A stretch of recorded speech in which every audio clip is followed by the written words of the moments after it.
Good evening watazamaji wangu wa BM Daily Politics. Ni matumaini yangu mmekuwa na siku njema mahali popote mmekuwa mkinitazama. Karibuni ili tuendelee na uchanganuzi wa habari zetu za kisiasa vile ambavyo zinaendelea kujiri hapa nchini Kenya.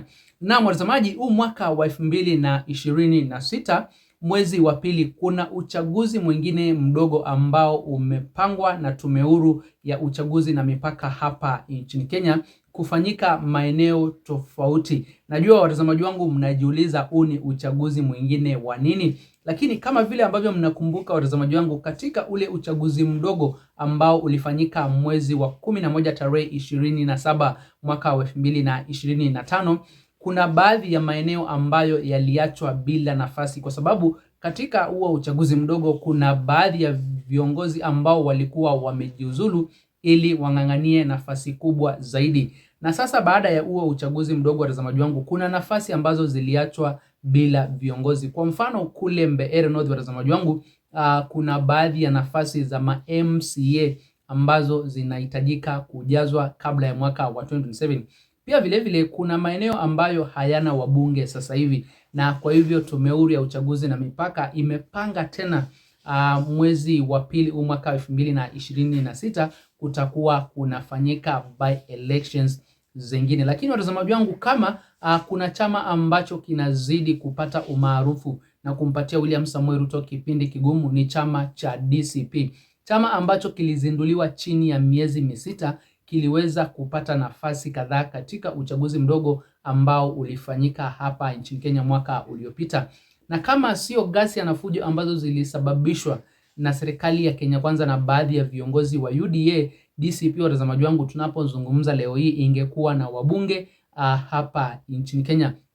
Lakini sasa watazamaji wangu, kuna mambo yasiyo ya kawaida ambayo tuliyashuhudia kule Mlima Kenya. Waswahili wanasema ya kwamba kikulacho kinguoni mwako, na kule Mbeere North watazamaji wangu tulishuhudia ule mgawanyiko wa kura ambao ulikuja kushuhudiwa dakika ya mwisho. Fahari walikuwa ni wawili, alikuwa ni Wamuthende na Newton Kariuki. Lakini kuna chama cha tatu ambacho kiliweza kujitokeza, chama ambacho kilikuwa kinaongozwa na Moses Kuria. Na hiki chama watazamaji wangu kilikuja tu kuvuruga kugawanya zile kura, kwa sababu sio eti yeye alikuwa na ule ushindi sana. Na sasa ameanza kujitokeza waziwazi ni nani ambaye alikuwa amemtuma. Wengi walikuwa wanasema ya kwamba hii ni project ya William Samoei Ruto. Hakuwa amesimama kwa ajili ya kushinda bali ya kugawanya zile kura. Na ni kweli watazamaji wangu, kwa sababu imekuja kubainika sasa huyu Moses Kuria bado anamfanyia William Samoei Ruto kazi. Ile vitu yote ambayo alifanya kule Mbeere North ambapo aliibuka na zaidi ya kura 2000, hizo kura watazamaji wangu ni kama tu zilifanya kupotea bure, kwa sababu kama sio hizo kura kwenda kwenye upande wa Moses Kuria, pengine hata zingeenda kwenye upande wa DCP ama United Opposition, na leo hii Newton Kariuki ndio angekuwa mbunge wa eneo bunge la Mbeere North. Sasa watazamaji wangu, wanaporudi tena kwenye huu uchaguzi mdogo, viongozi wa Mlima Kenya wanastahili kukua makini sana. Wananchi wa Mlima Kenya wajue ya kwamba kuna viongozi ambao huenda wakajitokeza dakika ya mwisho, wako na vyama vidogo, lakini wajue ya kwamba pengine hivi vyama vidogo vimetumwa tu vikuje kuleta mgawanyiko, vimetumwa ili vikuje kuharibu kula, viharibu zile kura, the United Opposition isije ikashinda ama DCP isije ikashinda. Leo Moses Kuria watazamaji wangu, baada ya kimya kirefu, amejitokeza tena kwenye mikutano za William Samoei Ruto kule Nyeri. Unajua yeye amekuwa akisema ya kwamba anatofautiana na serikali ya Kenya Kwanza, lakini hivyo vyote vimekuwa ni vipindi tu.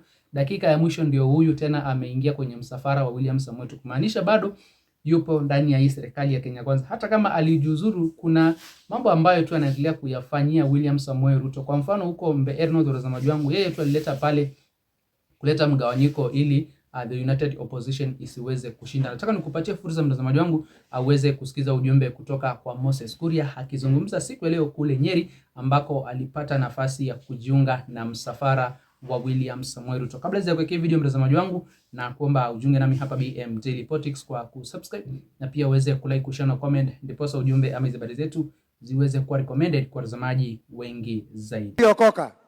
Kwa hivyo siogoi maneno mingi. Mimi nilikuja hapa leo nikasikia rais yako, nikamfuata huko Kabiroini, atanapea vijana 15,000 kutoka Sugoi pesa. Nikakuja hapa nikauliza, hao watu walipewa pesa ni vijana wa Sugoi? Ni vijana wa hapa Nyeri? Ni vijana wa Kirinyaga? ni vijana wa Nyandarua, ni vijana wa Murang'a. Hii manyumba ni watu wa Eldoret watakaa hapa. Vijana ambao wanafanya kazi hapa ni Eldoret. Jamani, mimi nataka kuambia watu wa eneo hili na wasi damu thaitha na gitio andu aitu tutigekaga mathabu ma kugwa neguo tutigekaga mathabu ma gwika atia. Na wacha niwaambie sababu mimi si wafichangi hapa mbele. Watu wanakaa kwa meza. Mimi ni mtu ambaye anasafiri. Watu wa kule kwa Wajaruo wanataka kukaa kwa meza, Waruya wanataka kukaa kwa meza, watu wa Coast watakaa kwa meza. Hiyo meza itakaliwa bila sisi? Mnataka hiyo meza ikaliwe bila sisi? Mnataka wale watu strong wakuwe kwa hiyo meza? Mnataka Profesa Kindiki kuwe kwa hiyo meza, Kimani Ichung'wah kwa hiyo meza, Moses Kuria kwa hiyo meza, huyu wa Matika kwa hiyo meza, huyu wa Mombi kwa hiyo meza? Kana mukara ito shikano tutale kuwa neguo. Mwisho mimi nataka kuwatuma kwa mtu mmoja. Ni mwera mundu ucio ni wa ihete rimwe. Mwera ni ndikora hero kenyori ro ni mundu aroka kujokathera gwitu niki atumia ĩrĩa maramusupport metago katha mago musupport metago njangiri ni atutigithie Kinyũriru neguo. Na mimi sina kazi nyingine. Hii jeshi ya tutam nitaipanga inyoroke onake ni ajue neguo. Ngaitwa mrathime na mwike wega. Na mtazamaji, unaona sasa Moses Kuria ameanza kurudi ground tena na kuanza kusema ya kwamba lazima ahakikisha kwamba Rigathi Gachagua hatoendelea kuwa kikwazo na tishio kwa utawala wa William Samoei Ruto. Kuna kipindi huyu Moses Kuria alikuwa anaonekana ni kama ameanza kurudi kwenye upande wa upinzani, ni kama anataka kujiunga na Rigathi Gachagua, lakini ghafla mambo yakaanza kuharibika. Akaanza kuandika mambo kwenye mitandao ya kijamii akimkosoa Rigathi Gachagua, akiexpose mambo ya Rigathi Gachagua. Lakini mwisho wa siku sasa wananchi wamekuja kujua huyu Moses Kuria amekuwa akifanyia nani kazi. Na kuna Moses Kuria wengi ambao watajitokeza kabla ya mwaka wa 2027. Kuna viongozi wadogo ambao watajitokeza watengeneze vyama.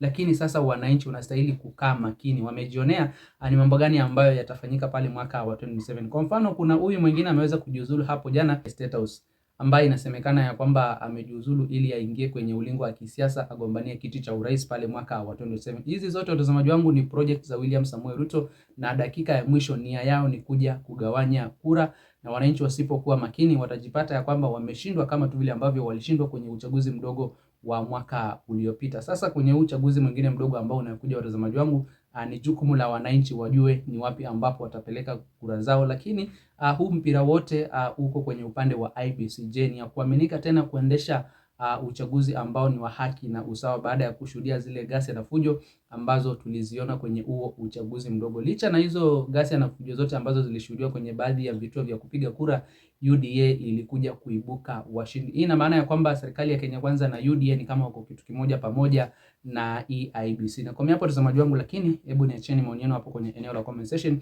kuhusiana na IEBC na vile ambavyo inazidi kufanya by elections. Je, itaweza kweli kufanya uchaguzi mkubwa pale mwaka wa 2027 kwa njia ambayo ni haki na usawa, ama IEBC inastahili kubadilishwa kama vile ambavyo baadhi ya viongozi wa the United Opposition wanataka baadhi ya hawa viongozi ndani ya IEBC waweze kuondolewa? Niachie maoni yako hapo kwenye eneo la comment section watazamaji wangu, na kabla sijatamatisha ningependa kuomba ujiunge nami hapa BM Daily Politics kwa kusubscribe na pia uweze kulike, kushare na comment, ndipo ujumbe ama habari zetu ziweze kuwa recommended kwa watazamaji wengi zaidi. Msende mbali watazamaji, nitakuwa narejea vipunde na mengi zaidi ya kuwafahamisha.